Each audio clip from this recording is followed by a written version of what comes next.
Hi, it's Nigel Burns, and I want to talk about something that I've talked about before in some posts, but it seems to be, on the rise again, and not surprisingly, with all of these lockdowns, and that's domestic violence. And there appears to be, a rise in domestic violence incidents. And so, a couple of things I wanted to advise people about is one, a lot of people don't know this, but in California, it is what's called a two-person state in terms of permission to record someone. And so you can't record someone, um, you know, on a phone call, you can't video record someone, you can't record a conversation without their permission.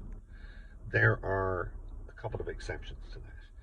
One exception is if the conversation is in a public gathering or there are a lot of people there.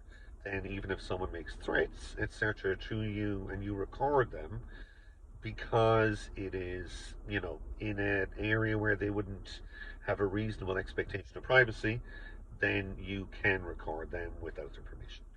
The other exception, obviously, for phone calls is if someone leaves a telephone message. And the same exceptions apply to videos. So, you know, in a time right now where people are finding it harder to control their emotions, control their temper, etc., dealing with a lot of stress, there's going to be, unfortunately, more of these issues. As I talked about the other day, it's important for us all to reach out to our family and our friends and try and keep them grounded, and hopefully they'll do the same with us.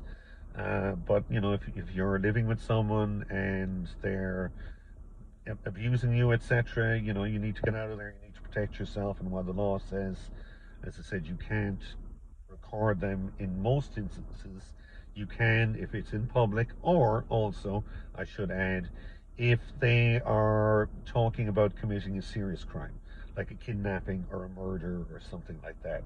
Recording them if they're saying, I'm going to show you or I'm going to teach you a lesson, probably not okay if that's in private. All right, stay safe, take care, bye bye.